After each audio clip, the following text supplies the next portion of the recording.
बिस्मिल्लाहिर्रहमानिर्रहीम।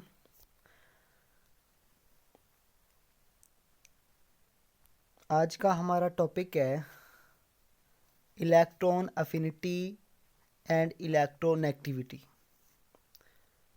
तो सबसे पहले हम इलेक्ट्रॉन अफिनिटी को डिस्कस करते हैं। The minimum amount of energy released or absorbed by add an electron to gaseous isolated neutral atom or ion. कि एनर्जी की वो मिकदार जब कोई किसी न्यूट्रल एटम के वैलेंस शेल में जब इलेक्ट्रॉन ऐड करते हैं और उसके दौरान जो एनर्जी की मिकदार जज़ब होती है या ख़ारिज होती है उसको इलेक्ट्रॉन अफिनिटी का नाम देते हैं। एनर्जी की जो मिकदार जज़ब होती है या ख़ारिज होती है उसको हम इलेक्ट्रॉन अफिनिटी का नाम देते हैं। इसी तरीके से एक एग्जांपल डिस्कस की गई है। फ्लोरीन एक एटम है, उसके वैलेंस शेल में जब इलेक्ट्रॉन ऐड करते हैं तो वो फ्लोराइड आयन में कन्वर्ट हो जाता है। उसके दौरान -337 किलो जॉल पर मोल एनर्जी खारिज होती है। ये नेगेटिव साइन ज़ाहिर कर रहा है कि एनर्जी की मिकदार खारिज हो रही है। अब ये नीचे देखें, बिल्कुल आखिर पे एक क्लोरीन न्यूट्रल एटम है, उसके वैलेंस शेल में जब इलेक्ट्रॉन ऐड करते हैं उसके दौरान -349 किलो जॉल पर मोल एनर्जी खारिज होती है। अब ये जो मिकदार एनर्जी की खारिज हो रही है इसको नाम देते हैं इलेक्ट्रॉन अफिनिटी का। तो negative sign indicate energies released, जो नेगेटिव साइन साथ में लगाते हैं वैल्यू के साथ वो ये ज़ाहिर करता है कि एनर्जी की मिकदार खारिज हो रही है। तो एक एग्जांपल है ऑक्सीजन, इसमें जब इलेक्ट्रॉन ऐड करते हैं तो ये O-1 में कन्वर्ट हो जाता है। इसके दौरान -141 किलो जॉल पर मोल एनर्जी खारिज होती है। इसी तरीके से अब ये देखिए कि O-1 है, जब इस पर एक इलेक्ट्रॉन ऐड करते हैं, ये आयन की एग्जांपल है। आयन पर जब इलेक्ट्रॉन ऐड कर रहे हैं तो O-2 में कन्वर्ट हो रहा है। इसके दौरान +780 किलो जॉल पर मोल एनर्जी एब्जॉर्ब हो रही है। अब ये पॉजिटिव साइन ये ज़ाहिर कर रहा है कि एनर्जी की मिकदार जज़ब हो रही है। यहाँ से एक शॉर्ट क्वेश्चन आ सकता है कि इलेक्ट्रॉन अफिनिटी पॉजिटिव क्यों होती है, जस्टिफाई करें, कमेंट करें। अब ये देखिए कि ये इलेक्ट्रॉन O-1 जब ये एक इलेक्ट्रॉन ऐड करेंगे, ऐड करने के दौरान आने वाले इलेक्ट्रॉन को वो रिपेल करेगा। Already present electron repel the incoming electron, to do so energy is absorbed. तो ऐसा करने में एनर्जी अब्जॉर्ब होती है जिसकी वजह से इलेक्ट्रॉन अफिनिटी पॉजिटिव आती है।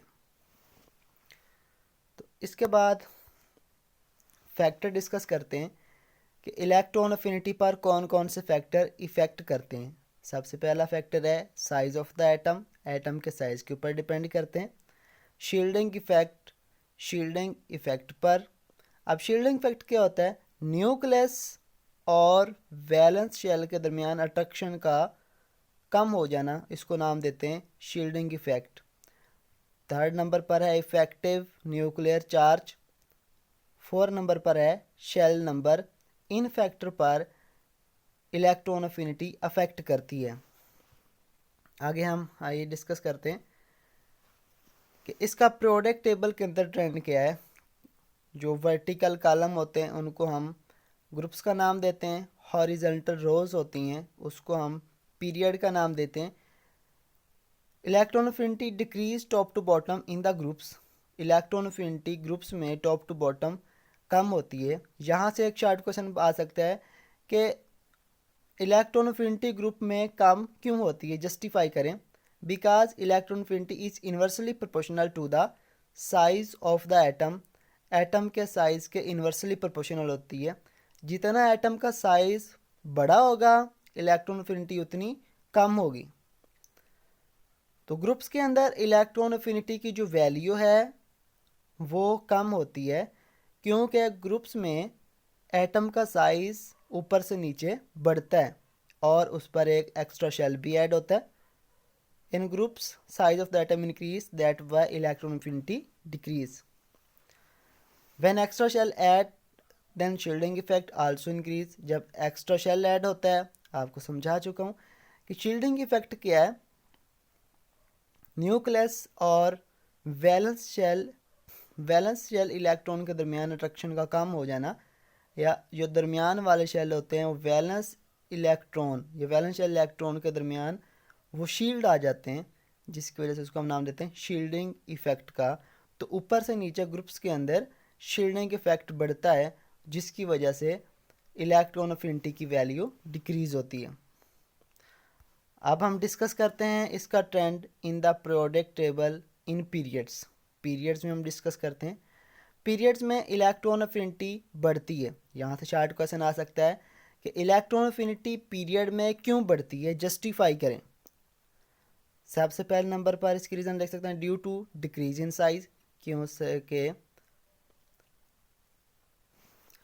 क्योंकि जो एटम का साइज़ है उसके इन्वर्सली प्रोपोर्शनल होती है। लेफ़्ट टू राइट पीरियड में मूव करें तो एटम का साइज़ कम होता है, जिसकी वजह से इलेक्ट्रॉन अफिनिटी की वैल्यू ज़्यादा होती है। दूसरे नंबर पर by increasing the effective nuclear charge बढ़ता है, जिसकी वजह से इलेक्ट्रॉन अफिनिटी की वैल्यू भी बढ़ती है। Shielding effect remain constant in the period, लेकिन शील्डिंग इफेक्ट चेंज नहीं होता, क्योंकि शेल नंबर तो चेंज नहीं हो रहा है, जिसकी वजह से शील्डिंग इफेक्ट। दूसरा टॉपिक है इलेक्ट्रोनेगेटिविटी। स्टेटमेंट है, the tendency of an atom to attract the shared pair of electron toward itself is called electronegativity. कोई भी एटम है उसकी वो सलाहियत कि शेयर्ड पेयर इलेक्ट्रॉन को अपनी तरफ खींचे, उसको हम नाम देते हैं इलेक्ट्रोनेगेटिविटी का नाम देते हैं। इसके ऊपर डिस्कस करते हैं कौन कौन से फैक्टर इफेक्ट करते हैं। सबसे पहला फैक्टर है size of the atom, second number पर है शील्डिंग इफेक्ट, थर्ड नंबर पर है इफेक्टिव न्यूक्लियर चार्ज, और फोर्थ नंबर पर है ionization energy and electron affinity. ये इलेक्ट्रोनेगेटिविटी के ऊपर इफेक्ट करती हैं। थर्ड नंबर पर trend in the periodic table, कि पीरियोडिक टेबल के अंदर हम डिस्कस करते हैं कि इलेक्ट्रोनेगेटिविटी कैसे चेंज होती है। तो सबसे पहले हम डिस्कस करेंगे ग्रुप्स के अंदर electronegativity inversely proportional to the size of the atom. Electronegativity atom के साइज़ के इन्वर्सली प्रोपोर्शनल होती है। जितना एटम का साइज़ बड़ा होगा उसकी इलेक्ट्रोनेगेटिविटी उतनी कम होगी। And directly related to ionization energy and electron affinity, और जो इलेक्ट्रोनेगेटिविटी है आयोनाइजेशन एनर्जी और इलेक्ट्रॉन अफिनिटी के डायरेक्टली रिलेटेड है। अब यहाँ से ये पूछ सकते हैं कि इलेक्ट्रॉन अफिनिटी और आयोनाइजेशन एनर्जी का आपस में क्या रिलेशन है। अब ये देखिए, जितनी आयोनाइजेशन एनर्जी किसी भी एटम की कम होगी उसकी इलेक्ट्रोनेगेटिविटी भी कम होगी। अगर जितनी उसकी आयोनाइजेशन एनर्जी ज़्यादा होगी उसकी इलेक्ट्रोनेगेटिविटी भी उतनी ज़्यादा होगी।